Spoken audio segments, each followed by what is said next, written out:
안녕하세요. 서울 안산병원 이비인후과 교수 안주호입니다. 이번 시간에는 20번째 이과 강의로 신생아 난청 선별검사로도 사용되고 외래에서 달팽이관의 기능을 확인하기 위해 사용되는 이음향 방사의 검사 방법과 결과의 해석에 대해서 강의해 드리겠습니다. 이음향 방사 검사는 소리를 듣는 과정에 특히 달팽이관의 외유모 세포의 기능을 평가하기 위한 검사입니다. 이음향 방사, 오토어쿠스틱 에미션이란 웨이도에서 측정할 수 있는 아주 작은 음향 에너지로 특히 달팽이관의 외유모 세포의 운동을 반영한다고 알려져 있습니다. 능동적이고 주파수에 민감한 반응으로 청각인지에 중요한 역할을 합니다. 이음향 방사 검사는 동영상에서 보여드리겠지만 매우 간단하고 짧은 시간에 검사가 진행됩니다. 그래서 수능 청력 검사 등의 보조 검사 및 신생아 난청 선별 검사, 유소아의 객관적 청력 검사로 이용되고 있습니다. 이음향 방사 결과에 영향을 주는 요소로는 먼저 소아에서 더 반응이 잘 나오며 이후 연령이 증가하면서 반응이 감소하는데 성장하면서 웨이도가 점차 커지고 외유모 세포가 노화되어서 그렇지 않나 생각합니다. 비슷한 이유로 여성이 남성에 비해서 웨이도 크기가 작기 때문에 더 강한 반응이 나온다고 생각하고 정확한 기전은 알 수 없지만 오른쪽 귀가 왼쪽 귀보다 더 강한 반응을 보입니다. 이음향 방사 검사는 중이 질환이 있는지 여부에 민감하게 영향을 받습니다. 그래서 만성 삼출성 중이염 등의 염증이 있는 경우 반응이 안 나오는데 중이 환기관을 삽입한 경우 정상 청력에서는 반응이 나옵니다. 그래서 나중에 증례로도 보여드리겠지만 저는 소아의 중이 환기관 삽입 전후의 검사로 이음향 방사 검사를 시행합니다. 이음향 방사 검사의 종류는 여러 가지가 있는데 임상에서는 주로 외부에서 소리 자극을 준 다음 외유모 세포의 반응을 측정하는 일과성 이음향 방사, Transient Evoked Autoacoustic Emission, 즉 TEOA와 두 개의 서로 다른 수능 자극을 준 다음 외유모 세포의 반응을 측정하는 변조 이음향 방사, Distortion Product Autoacoustic Emission, 즉 DPOA 검사 두 가지를 주로 사용합니다. 지금부터는 두 가지 이음향 방사인 TEOA와 DPOA를 중심으로 설명드리겠습니다. 우선 각 검사 결과의 해석에 앞서서 이음향 방사 검사를 하는 과정을 간단하게 보여드리겠습니다. 환자는 조용한 청각 부스에 편하게 앉아서 검사자로부터 앞으로 받을 검사에 대해서 충분한 설명을 듣습니다. 검사자는 환자의 귀에 이어폰처럼 생긴 프로브를 삽입하는데 이 프로브 내부에는 소리 자극기와 마이크로폰이 같이 위치하고 있습니다. 이때 프로브를 웨이도에 밀착시켜서 소리가 새지 않도록 합니다. 환자에게 지금부터 검사를 시행하니 움직이거나 말을 하지 않도록 주의를 하고 검사를 시작합니다. 우선 일과성 이음향 방사 검사인 TEOA 검사입니다. 주로 84.5dB의 클릭 자극음을 사용하여 검사를 하며 정상 청력을 가진 사람에서 거의 100% 반응이 나타납니다.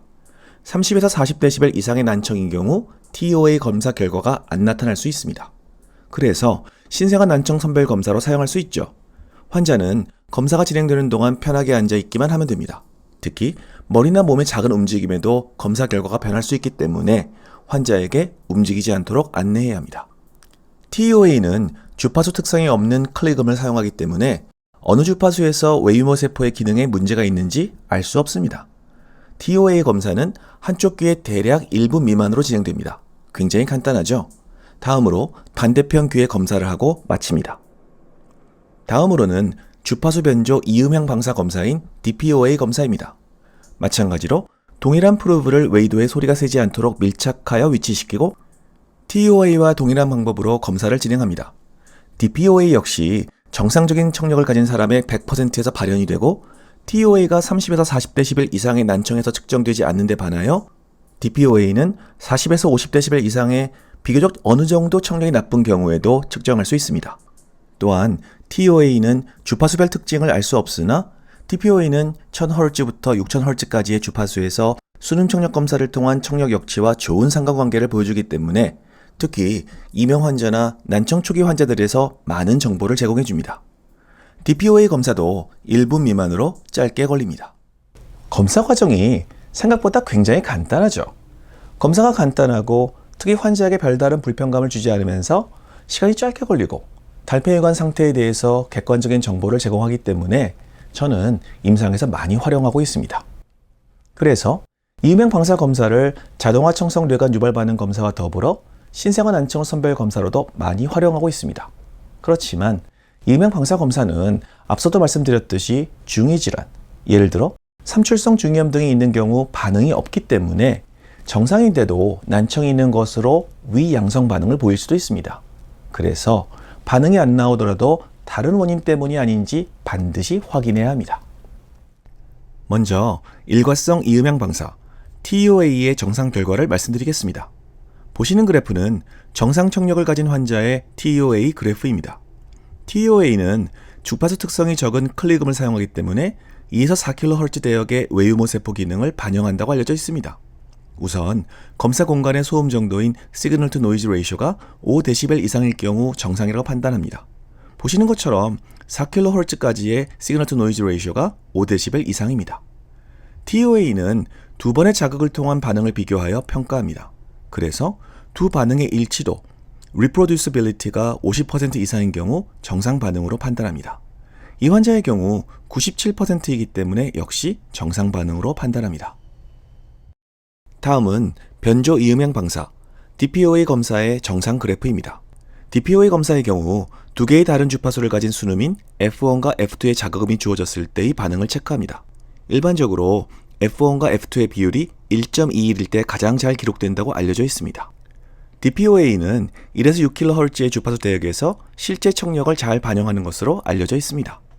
밑에 보이는 소음, 노이즈 플로어에 비해서 3dB 이상 역치 표시가 보이면 반응이 있는 것으로 판단하고, 이후 검사에서 역치가 6 내지 9dB 이상 변화하면 외유모 세포에 문제가 생겼다고 판단하면 됩니다. 그렇다면 TOA와 DPOA의 차이는 무엇일까요?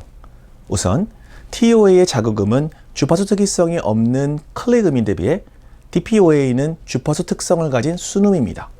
그래서 TOA의 반응은 비특이적인 반응인데 비해 DPOA는 주파수별 특징을 보여줍니다.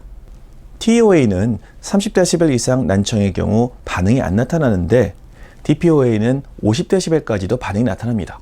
그래서 TOA가 DPOA보다 달팽이관에 문제가 생겼을 때 더 민감하게 반응을 보입니다. 저주파수 대역의 반응은 TOA가 DPOA에 비해 더 잘 반응하는 것으로 알려져 있습니다. 지금부터는 이음향 방사 검사를 이용한 환자의 증례를 간단히 보여드리겠습니다. 첫 번째 증례는 2세 여아로 양쪽 삼출성 중이염으로 내원하였습니다. 신생아 난청 선별 검사에서는 모두 통과하였으나 중위 임피던스 검사에서는 양쪽 B타입을, 그리고 DPOA 검사에서는 양쪽이 모두 반응을 보이지 않았습니다. 환아의 수술 한 달 후 DPOA 검사입니다. 수술 전에 전혀 반응이 보이지 않을 때와 달리 양쪽이 모두에서 정상 반응을 보이고 있습니다. 이렇게 저는 중위 환기관 삽입을 하는 환아에서 수술 전후 DPOA를 검사하여 정상 청력임을 확인합니다.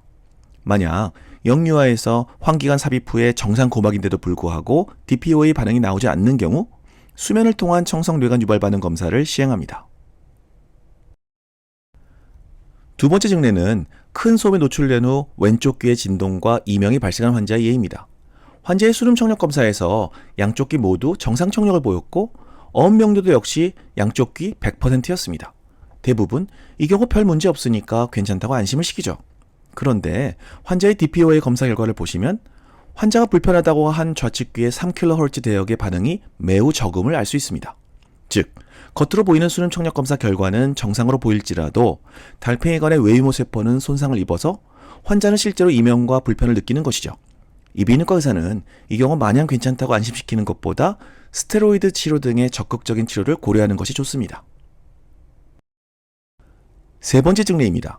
46세 남자 환자가 3일 전부터 갑자기 오른쪽에 돌발성 난청이 생겨서 내원하였습니다. 수름 청력 검사에서 보시는 것처럼 중역대의 난청이 발생했습니다. 이 경우 즉시 전신 스테로이드 등의 치료를 시작해야겠죠. 그리고 돌발성 난청 환자 4 내지 5%에서는 뇌종양이나 뇌경색이 동반될 수도 있으니까 반드시 측도골 MRI를 권유해야 합니다. 환자의 DPOA 검사입니다. 앞서 보여드린 수름 청력 검사 비교했을 때 오른쪽에 돌발성 난청이 생겼는데 오른쪽 DPOA는 정상이었습니다. DPOA는 50dB 이상의 감각신경성 난청에서는 반응이 안 보인다고 말씀드렸죠. 뭔가 정상적인 상황은 아닙니다. 이때는 적극적으로 측두골 MRI를 촬영해야 합니다. 환자의 측두골 MRI를 촬영했을 때 오른쪽 청신경의 전정신경 초종, 즉 청신경 종양이 있음을 확인할 수 있었습니다. 이렇게 돌발성 난청 환자의 뇌종양을 감별하기 위해서 수능 청력 검사와 DPOA를 같이 시행하는 것이 진단에 도움이 될 수 있습니다. 강의 내용이 마음에 드셨나요? 부디 이유명 방사 검사에 대한 이해와 실제 사용에 도움이 되셨기를 바랍니다. 감사합니다. 건강하고 즐거운 하루 되세요.